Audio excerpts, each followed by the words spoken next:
In 2025, the Atlanta Hawks failed to make the NBA playoffs after a planned loss to the Orlando Magic, where Trae Young got ceremoniously ejected, and in an overtime thriller loss against the Miami Heat in a win-and-in scenario.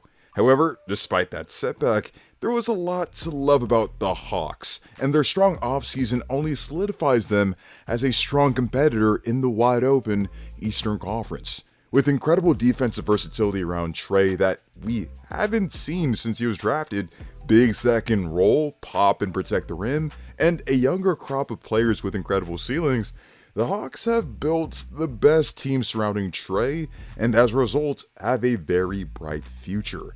To start off, we need to talk about their newest prize signing in Nickeil Alexander-Walker. As a 3-and-D wing who can be a great point of attack defender, hit threes at a high clip on good volume, and prove his value in the NBA playoffs, Alexander Walker is pretty much a dream fit for the Hawks and someone they've been missing for quite some time. With a 6'9" wingspan and great smarts on the defensive end, Alexander Walker is an excellent screen navigator and isolation defender, and someone with good anticipation, great ball skills, and activity on the floor. This is a player who can break up passing lanes, deny entry passes to bigs, always seems to know when the ball is most vulnerable by the ball handler by making timely swipes on the ball, does a great job of staying in front of his man, and can operate as a good help defender. On top of his defense, he's such an adaptable piece for the Hawks because of his outside shooting, as he's hit 39% of his threes over the last 2 regular seasons, as someone more than willing to operate as a catch-and-shoot threat. He shot 43% on catch-and-shoot threes last regular season, and is someone who is capable of putting the ball on the floor, and is a pretty underrated passer. The next major move for the Atlanta Hawks was trading for center Kristaps Porzingis, who is by far the most offensively gifted 5 that Trae Young has played beside. Injuries and illness compromise his time on the floor for the Celtics over the last 2 seasons, but when he's healthy, he's still one of the most productive and impactful bigs around. First of all, Porzingis is a great outside shooter at the 5, a trait that made him a highly touted prospect of the 2015 NBA draft, and something that has rung true across his NBA career. Over the last 2 seasons, KP shot 39% from 3 on 5.5 attempts a game, making defenses pay on catch and shoot and drive and kick opportunities, as someone who shot 43% on 5.6 catch and shoot attempts a game this past season. He's consequently valuable in the pick and pop game to stretch out the defense. He has incredible range, has an incredibly hard to contest shot given his immense size, and his shooting ability creates more space for his teammates to operate. What also makes KP's floor spacing ability so special is the fact that he punishes defenses on closeouts. KP has also been statistically one of the best post scorers in the league with his ability to hit turnaround jumpers over defenders, and he is also a quality rim protector and help defender. The problem for KP, again, is his availability or lack thereof. But this is the last year of his deal, meaning this isn't a long-term commitment from the Hawks, and a healthy KP is a massive contributor. If you're enjoying this video so far, be sure to leave a like on the video, and also sub for more content like this. If you think that those 2 additions are great for the Hawks, wait to hear about the 3 young stars who will be instrumental to the Hawks' success next season. The first one of those 3 is the Great Barrier Thief, Dyson Daniels. Daniels last season went from a nice young piece who could bring on the floor defensively for the Pelicans to winning the NBA's Most Improved Player award and being a legit star with the Hawks. Daniels was by far and wide the NBA steals leader at 3 steals a game and had a total of 229 steals last season, the most steals in a single season since Gary Payton in the 1996 NBA season, where he won Defense Player of the Year.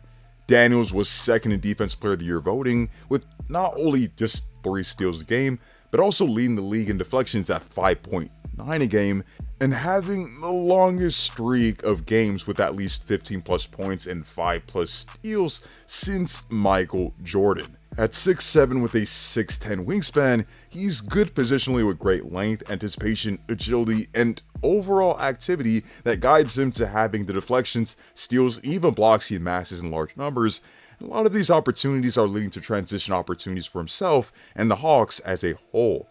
Offensively, he has demonstrated that he can put the ball on the floor, beat his man off the dribble, attack the rim with an ability to absorb and finish through contact, and has the vision to find teammates in the pick and roll and find them moving off the ball. The next step for him is to improve in terms of his creation ability and make further improvements as an outside shooter. But based off the jump he took this past season and the fact that he's just 22 years of age, I'm confident he can improve on this front.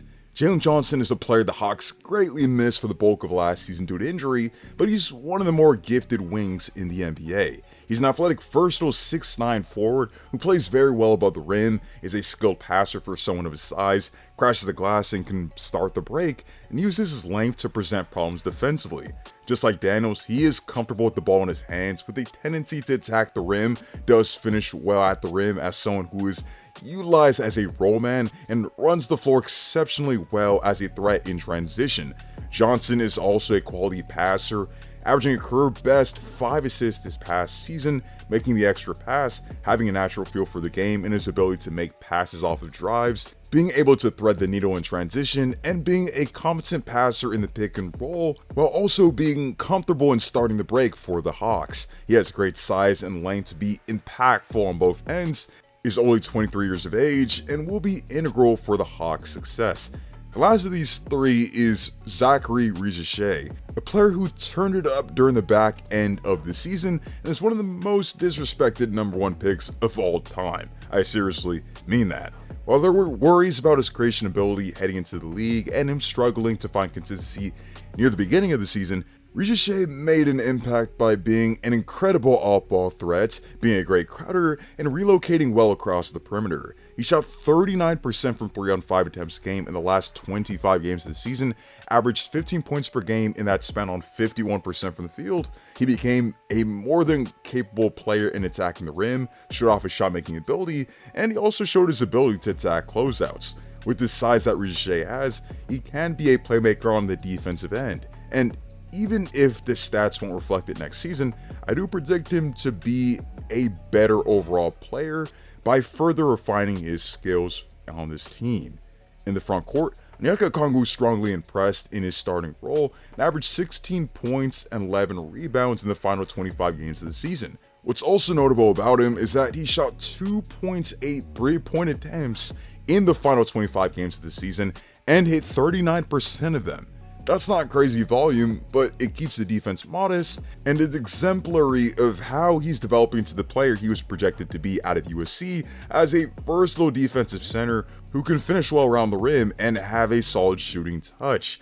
And of course, Nickeil further fell in the draft than many expected and has much to work on, but with the length, athleticism, and interior scoring and solid shooting touch that he has, this could suggest that he can be a good interior scorer and lob threat in the present, while further developing his skills and filling out his frame in the future. With Trae Young in the fold, the Hawks have one of the best point guards in the league, who quietly averaged 24 points per game on a career-high 11-point assist a game, a sharpshooter in Luke Kennard who they just signed in free agency, and this team probably has the highest ceiling they've had in the Trae Young era on both ends.